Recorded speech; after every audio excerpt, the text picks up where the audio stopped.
Today we are sitting in the garden, if this is a garden, in Mercedes' home in Las Vegas. Okay, we have a, what is it called, this one? Swing chair. We can swing, but it's not good to swing too much because it's a little bit out of focus. Okay, yeah. We don't want to get you dizzy. Okay, and today what we're talking about is that yes or no, retire in Malaysia. Okay. Okay, yes or no, retire in Malaysia. Why when we talk about this topic is because we have a question, a request from a viewer. I would like Mercedes to read this for you. Okay, please. Okay, need my glasses, pardon me. Yes. Blind as a bat. The question is? The question is, I'm an American and thinking about buying a property in Malaysia for retirement. Is this a good idea? Yes. So we have some answers from other viewers. Well, we have yes, best country in the world. If you didn't do it, you will regret. This is Lumi News. Okay. So what was the person asking question? Christy. No. Charity. That's Christy. Christy. Christy. Fine with me. Then there's another person answer with Kuko says, U.S. has better medical care, Medicare, etc. The only advantage is you get cheap caregiver services in Malaysia. Also, the weather is hot and humid. Why not try renting for a year before you buy? Most important, retire to a place close to your loved ones and real friends. Money cannot cultivate real love. It is very depressing to grow old being alone. I absolutely agree with both of them. Okay, I agree with both of them. This is why our topic is yes or no, retire in Malaysia. And I wrote an answer. That is... Okay, he wrote, well, I enjoy Malaysia very much and absolutely love the time I stayed there, but not sure about white people. Should ask Miss Mercedes, maybe make a video about it. Say to retire in Malaysia may be a good idea if you like hot and humid weather all year long and hospitable mosquitoes accompanying you wherever you go. And of course, from very early morning, a few times a day, loudspeakers from mosques. Of course, no pork. About buying a property, well, why buy when rent is so cheap? Watch this video. No, it's not it's so cheap. Okay, your Elvis impression. Yeah? Okay. Watch this video, you might find it helpful. And then and I give a link. Yeah. Okay. Can we put this down now? Yes, I will put this down. I will bring my notes. Then we will talk about one by one the issue. Okay. Good. Wait. Take that. I have answer. Actually, I'm not going to talk about the topic yet. Oh, it's hard not to swing here because it's so comfortable. It's starting to cool off. Nice. Getting ready for autumn. This is a garden. He better show my flowers. Can you hear the cicadas? I hope this microphone takes them out. I have this fruit tree. I don't know what it is. It has one fruit on it.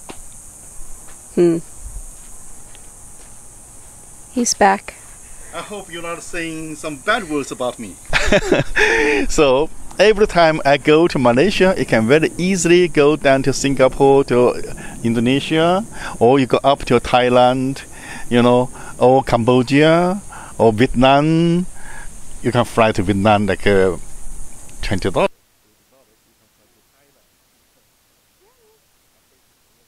I hate this airline. Don't want to say. Anyway, and we're gonna make another. Airline is terrible. I mean, the worst in the world. That has has two sides too. Anyway, Malaysia is really the spot you can get anywhere in Asia. It's the best spot. They have a huge airport. Right? Yeah. KLIA 2. the travel's not an issue. The infrastructure is very good. And also, Malaysia is a very easy to get a visa for Westerners. If you go to other countries, they might ask you questions and that. But in Malaysia, never question be asked. You go there, they look at you, stamp 3 months, no problem. I think it depends on where you're from. Maybe I'm from Norway. Maybe it's because I'm European passport. Yeah. How about a U.S. passport? U.S. passport. They sometimes do like to harass you, just for fun, it seems. Okay. This you have to talk to your president. I can't help you. Oh, I was there for 6 years, though. There were no problems, and Trump wasn't in office. This was long before. I don't mean Trump president. Trump, Obama, Trump. No, sorry. President Obama, President Bush, President Lincoln, President Washington. Seriously? No, not less that far, right? Okay. Anyway, this is the issue between U.S. and Malaysia. But for me, it's not a problem. It's very easy to get a visa and go to this country. And also, yes. Okay. So now it comes to the language. How is the language situation in Malaysia? Actually, English is widely understood and spoken. Why so close? I feel so weird. Because like I'm gonna eat it. I feel like I'm gonna eat it. My God! Like you're trying to put the stop. Calm down. Calm down. Too aggressive. Too aggressive. Sorry. Anyway, okay. What were we talking about? Language. Language. Actually, there is a need for everybody wants to practice their, well, not everybody, but a lot of people want to practice their English. So it's mostly Bahasa Melayu, Bahasa Malaysia. I'm not sure exactly how they prefer it to be referred to these days. A lot of people just say Malay. Well, foreigners always say that they speak Malay. But I believe, according to them, it's incorrect. English is widely spoken among, I would say, a certain generation. But the newer generation, they don't speak very good English unless they're from KL or Putrajaya. If they're from a kampung, a village, no English. Okay, for me as a tourist, I go to Malaysia, I have absolutely no issue about the language, as my English is very understood in Asia. And you don't even need to ask, do you speak English? No, you just go straight speak English. For most malls, bank, anywhere, there's no problem. And also, as my face, if I go to a mall to meet the Chinese people, if I speak English, they will answer me in Chinese. So Chinese language is also very widely used in Malaysia. So for me, I have no problem. I speak Chinese. I speak a little bit English. So English is very much used in this country. Only in the very countryside area for the local market or for the very young people. They're coming, actually, I noticed over the past 2 or 3 years, you've got young people who work at just like a Quickie Mart type thing, KK, Circle K, whatever, not, like Circle K type of thing. And convenience store. Yeah, convenience store. And they won't understand English at all. And this is in Putrajaya. This is in, right outside of KL. And it seems to be the early 20s and down. And so what my friend told me was, what they've switched over the curriculum in school. So what happened? They have English education before because Malaysia was a British colony? Yeah, Malaysia was a British colony, and then of course if they wanted to study abroad or something, you need to learn English. Yeah. And also if they wanted to be a world player, obviously in science or anything like that, everything's going to be in English. And then since this president actually I don't know exactly when it was implemented, the changes. It was while I was still there, where they implemented these changes, and they even started making up scientific terms in their language. They made they create their own language. Yeah, because if it was a spoken language, I think. It was a spoken language. It wasn't written. That they don't have a script. They use English letters, and a lot of it is just phonetically spelled English words. Like a bus, like a taxi. Taxi. That's a Teksi. They spell taxi. They say it taxi. They have their own accent. It's an English word, but they didn't have a word for it in their own language. So they used the English one, but they used it with their accent and then phonetically spelled that in their language. So not really phonetically. I would say it is phonetic, but what we call it in English teaching is kind of respelling. It's respelling. So taxi with their accent, they would say taxi. So they decided when they developed a written language, we're going to spell this Teksi. And it's the same thing with bus. They didn't say bus. It's the same word. They didn't have a word for bus because they didn't invent a bus. But when they saw one, they said, this is a bus. Okay, so they said bus. It's a bus. So B-A-S is a bus. School, same thing. They didn't have a word for school. School is S-K-O-O-L. I think that's very similar to Japan, and we just use English words or Latin, many of them, like a pan, like an elevator or escalator. Every language does that. English is made up of multiple languages. A lot of French, Latin, of course. It's unbelievable, but they didn't have a written language, so they don't have a script. It's not like Hindi.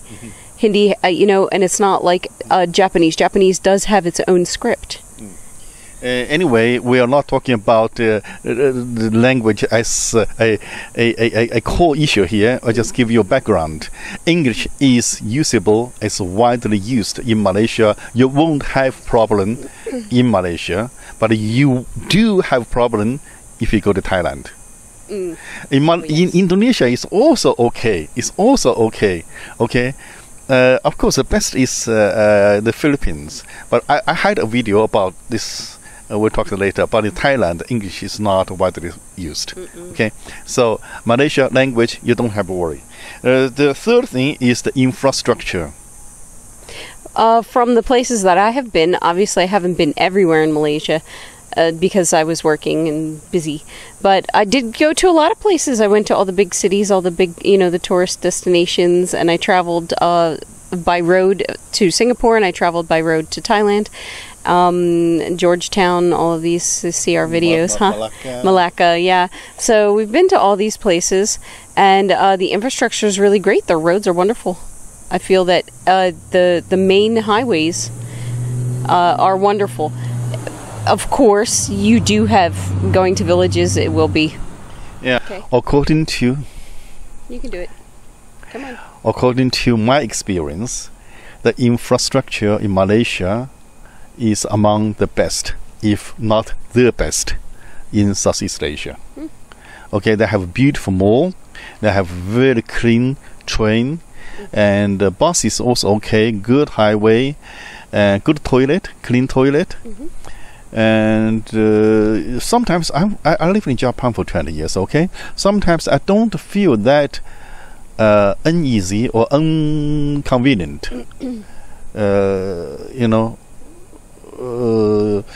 Almost feel like same. Some toilet, they even have paper there, So that's incredible in a third world country.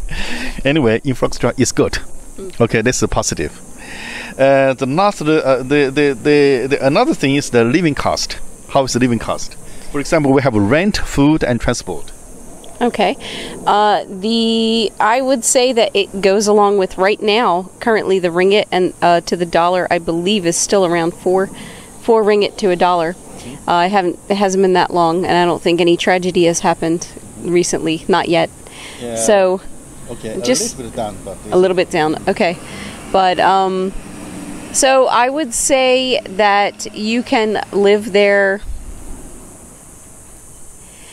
for an equal standard to expat life, you are going to be paying probably about half of what you would in the United States for all of your living expenses. I'd say that's accurate.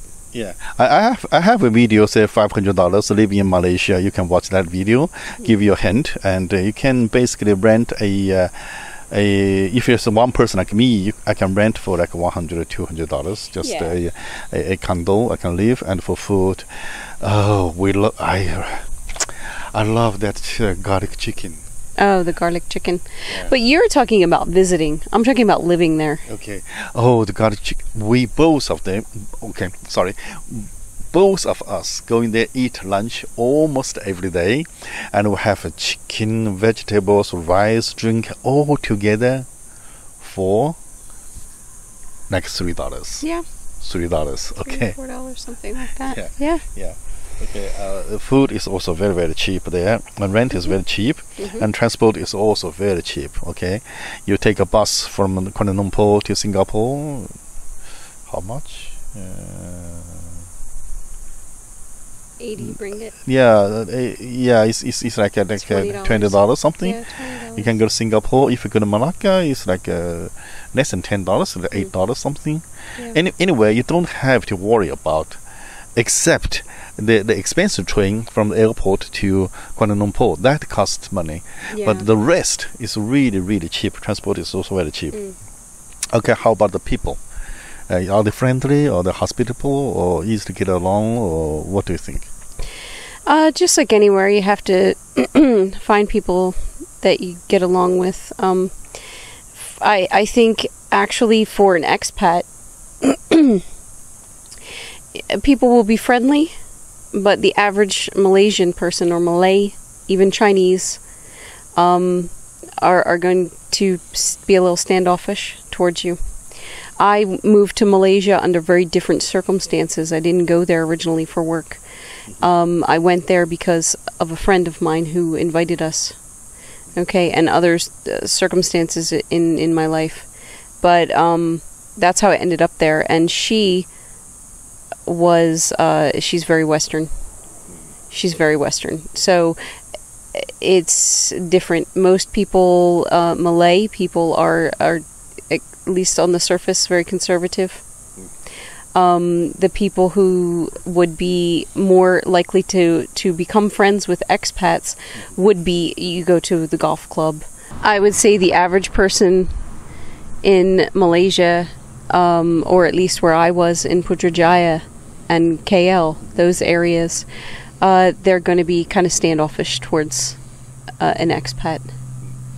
According to my experience, I think first of all, Malaysian people are safe people. Okay. They will not attack you, or rob you or something. And you don't expect them like the Philippines. They just jump into you like a family, kiss you and the girls, And also don't expect them like Thailand people, Yeah, I think we won't go into it, but I think in the Philippines they just kind of like, okay, marry me and take me out of here. Is that what it is? Or at least marry me for a couple of years. Yeah, and take me out of here. Thank you. And I see that Malaysians have quite a bit of pride in their country. Yeah. They're not looking for an expat to take them away. No. Oh, no. Malaysian people are not so easy, not so, inviting. No. But they are friendly, they are very friendly, and they are very peaceful. But you do feel a little distance because they are Muslims, they have their... It's not really the religion. It's, like I said, you don't want to see how much of a language barrier there is. Honestly, under 30, and it's going to be difficult. There's no guarantee you're going to be able to communicate. Yes. In a way, they're a little bit shy, maybe, just, beginning. You have to take the initiative. Yeah. Not rude. It's not rude. I believe that it is shy. So if you just open and you approach them, the most people will say yes. They will accept you and try to help you. Yeah. So for the people, you don't have to worry. They are friendly. They are peaceful and safe people.